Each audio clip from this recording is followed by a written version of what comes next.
أعوذ بالله من الشيطان الرجيم. بسم الله الرحمن الرحيم. أو كالذي مر على قرية وهي خاوية على عروشها قال أنى يحيي هذه الله بعد موتها فأماته الله 100 عام ثم بعثه قال كم لبثت قال لبثت يوما أو بعض يوم قال بل لبثت 100 عام فانظر إلى طعامك وشرابك لم يتسنه وانظر إلى حمارك ولنجعلك آية للناس وانظر إلى العظام كيف ننشزها ثم نكسوها لحما فلما تبين له قال أعلم أن الله على كل شيء قدير. وإذ قال إبراهيم رب أرني كيف تحيي الموتى قال أولم تؤمن قال بلى ولكن ليطمئن قلبي قال فخذ 4 من الطير فصرهن إليك ثم اجعل على كل جبل منهن جزءا ثم ادعهن يأتينك سعيا واعلم أن الله عزيز حكيم. صدق اللہ العظیم. اس سے پہلے اللہ تبارک و تعالی نے حضرت ابراہیم علیہ السلام اور نمرود بن کنعان کا مکالمہ بیان فرمایا تھا، اور آج کی آیات میں اللہ تبارک و تعالی 2 واقعے بیان فرمائے ہیں. پہلا واقعہ اس طرح ہے کہ ایک پہاڑ ہے جس کا نام صہیون ہے. یہ آج کل اس کا جو تلفظ کیا جاتا ہے اخبارات میں یہ غلط ہے، سیہون لکھا جاتا ہے، صاد یا ہا و نون سیہون لکھا جاتا ہے. پہلے یا لکھتے ہیں پھر ہا لکھتے ہیں، حالانکہ یہ غلط ہے. قاموس وغیرہ میں تصریح ہے کہ اس میں پہلے ہا ہے اور بعد میں یا ہے، صہیون ہے بروزن فرسون. یہ پہاڑ سطح سمندر سے تقریباً 5000 فٹ کی بلندی پر ہے، جیسے ہمارے ہاں کوہ مری ہے. اس پہاڑ پر شہر تھا جس کا نام تھا بیت المقدس. اچھا، یہ بیت المقدس جو ہے اس میں مفعول کے صیغے کے ساتھ بھی درست ہے اور مقدس بھی درست ہے، دونوں طرح سے اس کو پڑھا جا سکتا ہے. جیسا کہ امام نووی رحمۃ اللہ علیہ نے تہذیب الاسماء واللغات میں اس کی تصریح فرمائی ہے. یہ شہر بڑا مشہور اور مرکزی شہر تھا اور اس شہر کی کافی آبادی تھی. حضرت عزیر علیہ السلام اپنے ایک سفر پر اس شہر کے پاس سے گزرے. اس شہر کو بخت نصر ایرانی نے، جو کہ بہت بڑا ظالم اور جابر بادشاہ تھا، حملہ کر کے تباہ و برباد کر دیا تھا. تفسیر ابو سعود وغیرہ میں ہے کہ 40,000 علماء جو تورات کے حافظ تھے ان کو قتل کر دیا. یہ چونکہ مجوسی تھا اس واسطے اس نے تورات کو ختم کر دیا، اور قتل و غارت گری کے ساتھ ساتھ شہر کے جو مکانات وغیرہ تھے، شہر کی جو عمارتیں تھیں، وہ بھی ساری اس نے توڑ تاڑ کے کھنڈر بنا دیے. حضرت عزیر علیہ السلام نے اس شہر کو بڑا آباد دیکھا تھا، اور اب حضرت عزیر علیہ السلام نے دیکھا تو یہ شہر تو بالکل کھنڈر بنا ہوا تھا اور بالکل تباہ و برباد ہو چکا تھا. تو حضرت عزیر علیہ السلام اپنے گدھے پر سوار تھے. کھانے کے لیے انجیر ان کے پاس تھی اور کچھ پھلوں سے نکلا ہوا جوس یعنی نبیذ بھی ان کے پاس تھی. جب وہاں سے گزرے، شہر کی تباہی اور بربادی دیکھی تو بڑے حیران ہوئے اور تعجب کے ساتھ کہا کہ اس شہر کو بھی اللہ آباد کرے گا، یعنی یہ شہر دوبارہ بھی اب آباد ہو سکتا ہے. اللہ تعالیٰ اس کو پھر آباد کرے گا کیا؟ دوبارہ یہ اس طرح آباد ہو جائے گا؟ یہ اللہ تعالیٰ کس طرح کرے گا؟ تو اللہ تعالیٰ نے حضرت عزیر علیہ السلام کو وفات دے دی. وہ 100 سال تک مردہ رہے، اور اللہ تعالیٰ کی قدرت کہ ان کے پاس جو انجیر تھا اور وہ جو جوس تھا وہ 100 سال تک خراب نہ ہوا. حالانکہ تمام پھلوں کا جو جوس ہوتا ہے وہ جلد خراب ہو جاتا ہے، اور تمام پھلوں میں سب سے جلدی خراب ہونے والا پھل انجیر ہے. انجیر کا ذکر قرآن پاک میں ایک دوسرے مقام پر بھی ہے، فرمایا والتین والزیتون، اللہ تعالیٰ نے تین انجیر میں بڑی خصوصیات رکھی ہیں۔ یہ معدے کو درست رکھتا ہے، بواسیر کے لیے بڑا مفید ہے، خون کی اصلاح کے لیے یہ پھل بہت عمدہ ہے، اور اسی طرح گھٹنوں کے درد اور جسم کے دوسرے حصوں میں اگر کوئی درد ہو تو یہ اس کے لیے بڑا مفید ہے، مگر یہ زیادہ دیر تک صحیح نہیں رہ سکتا، اس لیے لوگ اس کو زیادہ تر خشک کر کے اپنے پاس رکھتے ہیں۔ اس کا جوس بھی زیادہ دیر صحیح نہیں رہتا، خراب ہو جاتا ہے۔ اب ہوا یوں کہ حضرت عزیر علیہ السلام پر اللہ تبارک و تعالی نے موت طاری فرما دی، اور ان کا گدھا جو تھا وہ بھی مر گیا، اس کی بھی ہڈیاں بکھر گئیں۔ حالانکہ گدھا زیادہ دیر زندہ رہ سکتا ہے، انجیر زیادہ دیر صحیح نہیں رہ سکتا، وہ بالکل صحیح رکھا ہوا ہے۔ نبیذ جو تھی وہ بھی بالکل صحیح موجود تھی، اور گدھا جو زیادہ دیر زندہ رہ سکتا ہے وہ مر کھپ گیا، اس کی ہڈیاں ساری بکھر گئیں، گوشت ووش اس کا سب ختم ہو گیا۔ یعنی جو چیز جلد خراب ہونے والی تھی وہ محفوظ رہی، اور جو دیر تک زندہ رہ سکتی تھی اس کی ہڈیاں بکھری پڑی تھیں۔ 100 سال کے بعد جب رب تعالیٰ نے حضرت عزیر علیہ السلام کو اٹھایا تو فرمایا تم کتنا عرصہ رہے ہو؟ تو فرمایا پروردگار 1 دن یا اس کا کچھ حصہ، یعنی اگر وہی دن ہے تو دن کا کچھ حصہ، اگر اگلا دن ہے تو 1 دن۔ تو رب تعالیٰ نے فرمایا بل لبثت 100 عام، تم ٹھہرے ہو موت کی حالت میں 100 سال۔ فانظر الی طعامک، دیکھو اپنے کھانے کی طرف، وشرابک، اور اپنے پینے کی طرف، اپنے جوس کو دیکھو، لم یتسنہ، ان میں کوئی تغیر پیدا نہیں ہوا۔ وانظر الی حمارک، اور اپنے گدھے کی طرف دیکھو جو تیرے سامنے اس کی جو بکھری ہوئی ہڈیاں پڑی ہوئی ہیں، ان کو جوڑیں گے، ان پر گوشت چڑھائیں گے، اس پر کھال چڑھائیں گے، اس پر چمڑا چڑھائیں گے، یہ تیرا گدھا بن جائے گا۔ اب 100 سال کے بعد حضرت عزیر علیہ السلام جب واپس گئے تو جس شہر میں حضرت عزیر علیہ السلام رہتے تھے اس کا بھی حلیہ بدلا ہوا تھا۔ ان کے پڑوس میں ایک عورت تھی جو اس وقت جوان تھی، جب حضرت عزیر وہاں سے چلے تھے اس وقت وہ جوان تھی۔ جس وقت حضرت عزیر علیہ السلام وہاں واپس پہنچے تو وہ اب ایک بوڑھی عورت ہو گئی ہے، نابینا ہو گئی ہے، اس کے گھٹنوں میں درد ہے، اس کے گھٹنے کام نہیں کرتے، چل پھر بھی نہیں سکتی تھی۔ اس بوڑھی کو بیٹھے دیکھا تو حضرت عزیر علیہ السلام نے اس سے جا کر پوچھا این بیت عزیر، عزیر کا گھر کہاں ہے؟ تو اس نے کہا تم کون ہو؟ فرمایا میں عزیر ہوں۔ اس نے کہا عزیر اس وقت کہاں سے آ گئے؟ وہ تو کہیں فوت ہو گئے ہوں گے۔ فرمایا نہیں میں عزیر ہوں۔ تو بوڑھی عورت کہنے لگی کہ وہ تو بڑا مستجاب الدعوات تھا، اس کی دعائیں بڑی قبول ہوتی تھیں، اگر تو واقعی عزیر ہے تو میرے لیے دعا کر تاکہ میری بینائی واپس آ جائے اور میں جو ہے بالکل ٹھیک ہو جاؤں، چلنے پھرنے لگ جاؤں، تاکہ میں تجھے بھی دیکھوں اور پھر تجھے تیرا گھر بھی دکھاؤں۔ میں اپاہج ہو گئی ہوں، اٹھ نہیں سکتی ہوں، دعا کر کے میرا رب مجھے درست کر دے۔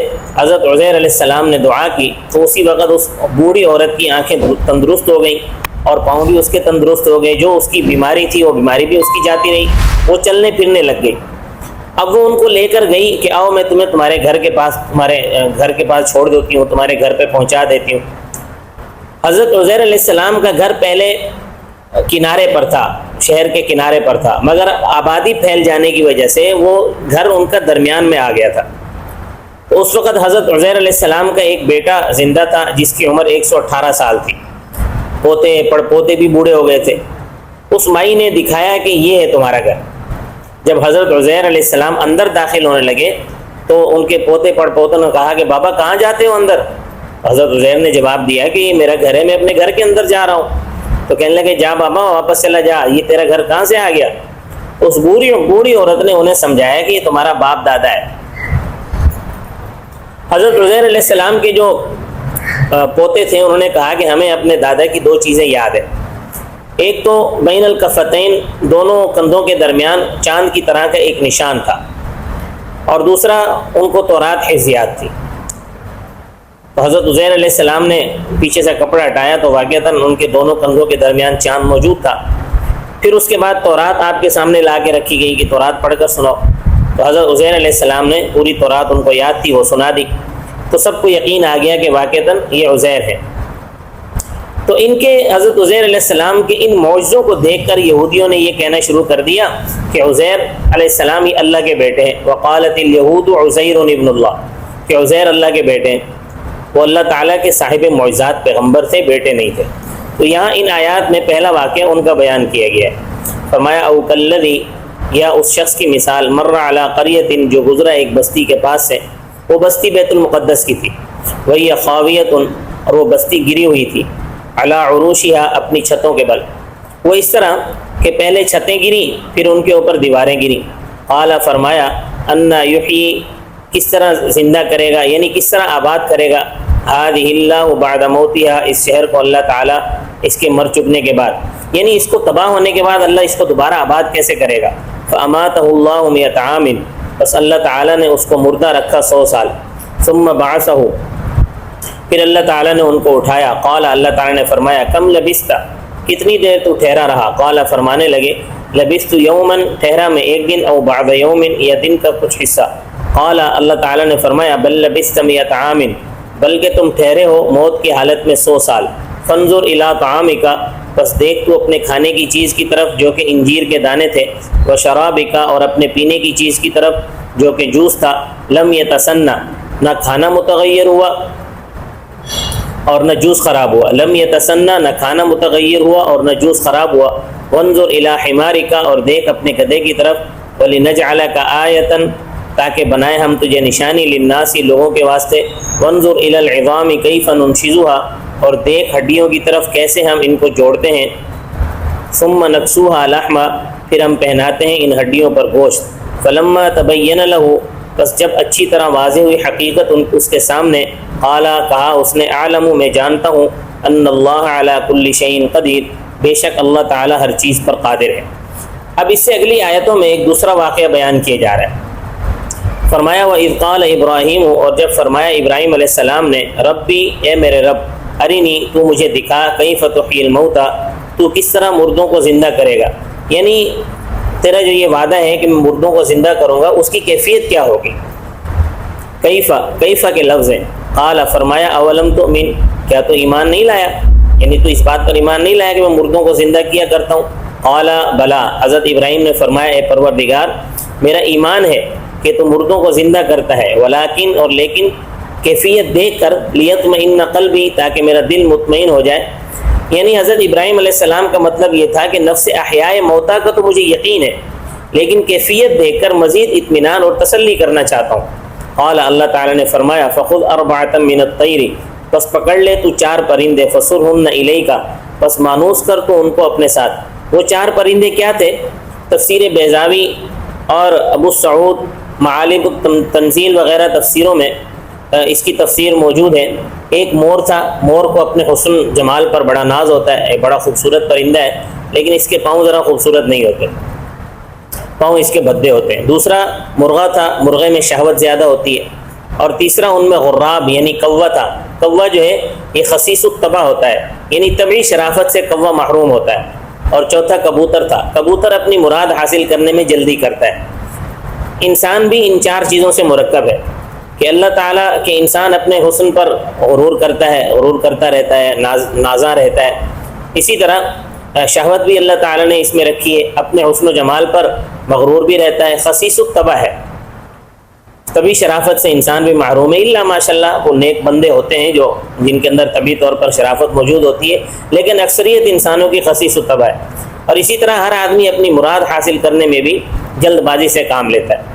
تو یہ 4 جانور حضرت ابراہیم علیہ السلام نے لے لیے اور ان کو اپنے ساتھ مانوس کیا، اور ان کو اتنا مانوس کیا کہ کسی بھی پرندے کو بلاتے تو وہ ابراہیم علیہ السلام کے پاس آ جاتا تھا۔ اور یہ جو پرندے ہیں یہ انسانوں کے ساتھ مانوس ہو جاتے ہیں۔ ابھی طوطا دیکھو، مینا دیکھو، ان کو مانوس کرو تو یہ آپ کے ساتھ اٹھیں گے، بیٹھیں گے آپ کے ساتھ ہی، بلکہ آپ کے ہاتھ میں پکڑی ہوئی چیز بھی چھین کر کھا جائیں گے۔ تو جب وہ مانوس ہو گئے تو جس وقت ابراہیم علیہ السلام ان کو بلاتے وہ جانور ابراہیم علیہ السلام کے پاس پہنچ جاتے۔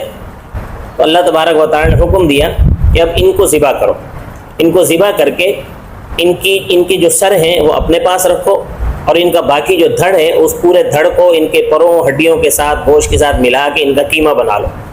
ان کا قیمہ بنا کر وہ قیمہ شدہ جو گوشت ہے وہ تھوڑا تھوڑا 4 چوٹیوں پر رکھ دو، پہاڑوں کی الگ الگ کر کے رکھ دو، لیکن سر اپنے پاس رکھو۔ پھر اس کے بعد ان کو بلاؤ، مثلا پہلے مرغ کو بلاؤ کہ مرغ ادھر آ جاؤ، چونکہ سب کا گوشت کاٹ کاٹ کر اکٹھا قیمہ بنایا تو انہوں نے دیکھا کہ فضا میں مرغ کا گوشت کچھ وہاں سے نکلا، کچھ وہاں سے نکلا، کچھ وہاں سے نکلا، کچھ وہاں سے نکلا، یوں نکل کر ایک دم جو ہے وہ ایک مرغہ تیار ہوا، اور جو گردن حضرت ابراہیم علیہ السلام کے پاس رکھی ہوئی تھی اس کے ساتھ آگے جڑ گیا۔ اسی طرح مور بھی جو ہے وہ مور کو بلایا تو وہ بھی اسی طرح ہوا، اسی طرح کبوتر کو بلایا وہ بھی اسی طرح ہوا، کوے کو بلایا تو وہ بھی اسی طرح ہوا۔ یہ وہ تفسیر ہے کہ جو معالم التنزیل بیضاوی وغیرہ میں، مدارک میں اور ابو سعود وغیرہ میں نقل کی گئی ہے۔ تو اللہ تعالیٰ فرماتے ہیں تو اللہ تبارک و تعالیٰ نے ان کے اندر جو ہے وہ جان ڈال دی، مرغہ مرغے کی طرح بولنے لگا، مور مور کی طرح بولنے لگا، کوا کوے کی طرح بولنے لگا، کبوتر کبوتر کی طرح بولنے لگا، اللہ تبارک و تعالیٰ نے ان میں جان بھی ڈال دی۔ تو اللہ تعالیٰ فرماتے ہیں فَخُذْ أَرْبَعَةً مِّنَ الطَّيْرِ، اے ابراہیم علیہ السلام پس تو پکڑ 4 پرندے، فَصُرْهُنَّ إِلَيْكَ، پس تو ان کو اپنی طرف مانوس کر، ثُمَّ اجْعَلْ عَلَىٰ كُلِّ جَبَلٍ مِّنْهُنَّ جُزْءًا، پھر ذبح کر کے ان کو رکھ دے، آس پاس کی تمام پہاڑیوں پر ان کے ٹکڑے رکھ دے، ثُمَّ ادْعُهُنَّ، پھر تو ان کو بلا، يَأْتِينَكَ سَعْيًا، وہ زندہ ہو کر تیرے پاس دوڑتے ہوئے آئیں گے۔ تو رب تعالیٰ نے ان کی کیفیت بیان فرمائی احیاء موتا کی، کیونکہ نفس موتا کے احیاء کا تو یقین تھا، مگر اس کی کیفیت دیکھنی تھی کہ کس طرح اللہ تبارک و تعالیٰ اجزاء کو جوڑتے ہیں، اور کس طرح پھر ان کے اندر روح ڈالتے ہیں، اور کس طرح وہ جو ہے زندہ ہو کر سامنے کھڑے ہو جاتے ہیں۔ وہ سب کچھ آنکھوں کے ساتھ دیکھ لیا۔ وَعَلَمْ، اے ابراہیم جان لے، ان اللہ عزیز الحکیم، بے شک اللہ تعالیٰ غالب بھی ہے، حکمت والا بھی ہے، وہ جو چاہے کرے، اس کے لیے کوئی مشکل کام نہیں ہے۔ نئے سرے سے پیدا کرنا بھی اس کے لیے کوئی مشکل نہیں ہے، مار کر دوبارہ زندہ کرنا بھی اس کے لیے کوئی مشکل نہیں ہے۔ اللہ تبارک و تعالیٰ مجھے اور آپ کو یقین نصیب فرمائے۔ وما علینا الا البلاغ المبین۔